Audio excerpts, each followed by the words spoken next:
much of the debates about the definition have been really straw man arguments. Oh, it's about blasphemy. Well, no, it's not. I totally respect Saida's right to believe in Islam, and I'm sure you would defend my right to say that it's a belief in a fictional deity in the sky that we should be able to mock and laugh at in the same way. She may have nodded along in agreement, but her face told a very different story. We all know there is potentially a high number of Muslims in Britain who will want to see any criticism of their faith banned, regardless of what she says. This debate was about Islamophobia, and the first thing I noticed was this woman, Baroness Sayeeda Vazi, was allowed to ban on and on and on, and the host allowed her to basically hijack the debate. She said any concern about this impinging on our liberal values is a straw man argument. Apparently, no one will use it as a way of sneaking blasphemy laws in via the back door. Remember this guy a few months back? Last year, the United Nations Human Rights Council adopted a resolution condemning the desecration of religious texts, including the Quran, despite opposition from the previous government. Acts of such mindless desecration only serve to fuel division and hatred within our society. Will the Prime Minister commit to introducing measures to prohibit the desecration of all religious texts and the prophets of the Abrahamic religions? Can I agree with him that desecration is awful and I think should be condemned across the House? We are, as I said before, Mr. Speaker, committed to tackling all forms of hatred and division, including, of course, Islamophobia in all of its forms. He was hiding Islam behind all religions. He couldn't care less if someone offended other religions, including Judaism or Christianity. He wants to stop you criticising Islam. And Labour is already trying to make his wish a reality. Did you notice how Keir Starmer emphasised the in all its forms part? And we all know the more we have open borders and the larger these communities become, the more they'll demand and the more our pathetic and weak government will pander to them to avoid so-called community tensions.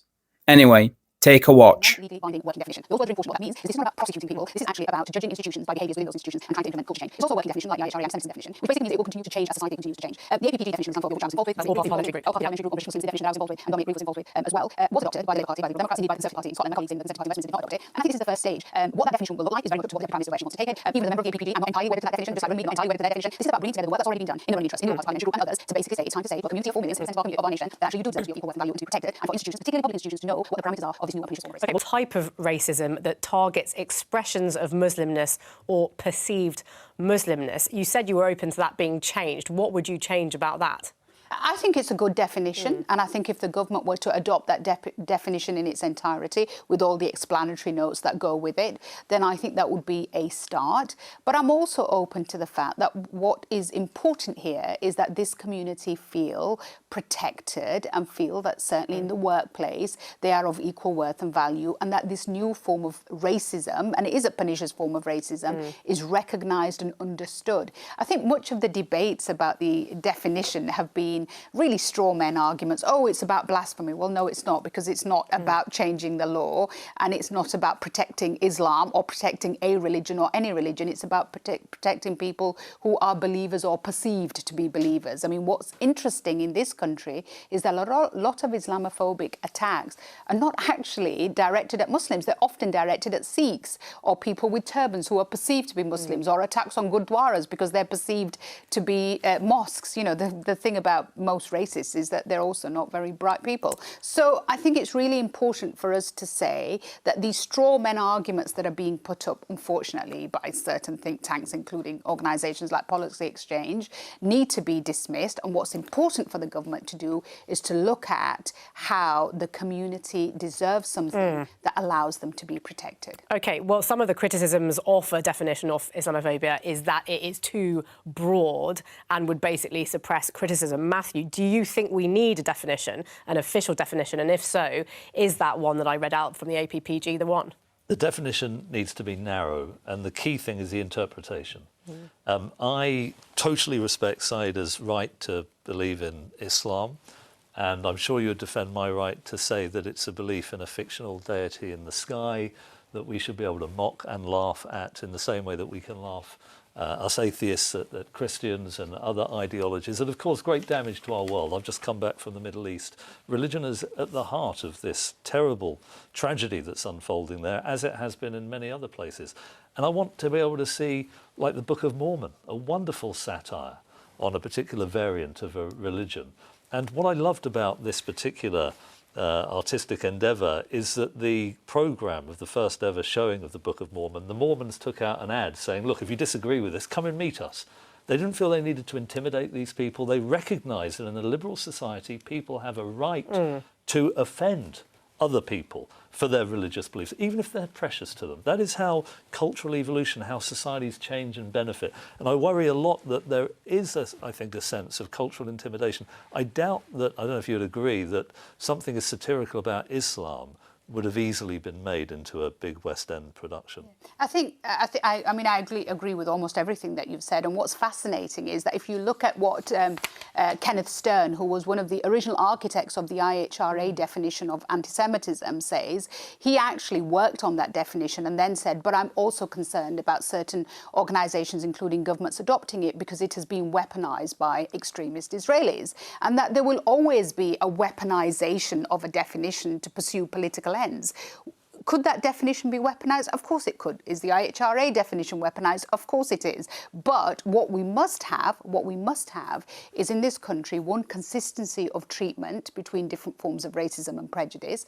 What we must also have is non-legally binding spaces, places, definitions where we can start to talk about this form of racism. Look at the statistics. I mean, nobody can doubt after what happened in the summer and the 70% rise that we've seen of anti-Muslim hatred and Islamophobic attacks simply over the last 12 months that were reported only last week. There is no doubt this is a real and growing issue, and government, I am pleased, is taking it seriously. And certainly I know that there are many people across the political divide who are wanting to work collaboratively with government to make sure we come forward with something that doesn't suppress free speech, free debate, satire, comedy, discussion, all of those things, but also protects Muslim communities in this country. Right, I mean, focusing on the people rather than the well, religion. it's anti-Muslim racism. Like, whether you call it Islamophobia or anti-Muslim racism, you know, I call it pink bananas as far as I'm bothered about, you know, the kind of term.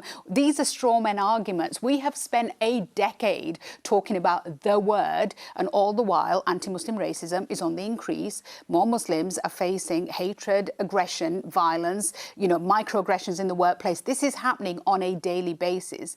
And I think, you know, like I said in my book recently, I'm done. I'm done with trying to explain and caveat and justify and try and explain and educate people on these issues. We are talking here about the lived experiences of people. You know, my family, my father who came here, worked in the mills, helped build this country. My grandfathers who came to having served in the British Indian Army, having defended this country. We're talking about my child who's back in the military, in the armed forces, in uniform. We're talking about their everyday lived experiences where there are people in this country, including tragically, in our politics, who are consistently sending out this message that you do not belong, you do not matter, you are different, you are other, you are going to be held to higher standards than everybody else. It has to stop.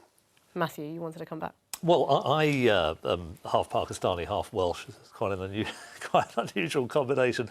My dad came here from Pakistan to study law, met my mum. And so I experienced a lot of racism growing up in the 70s and 80s. You know, the P word was used not just by students, but by the teachers. And the National Front at the football stadiums giving out leaflets. I never could support. I'm going to Brentford tonight. It's wonderful these days at football. But back then, the P word, the N word was endemic.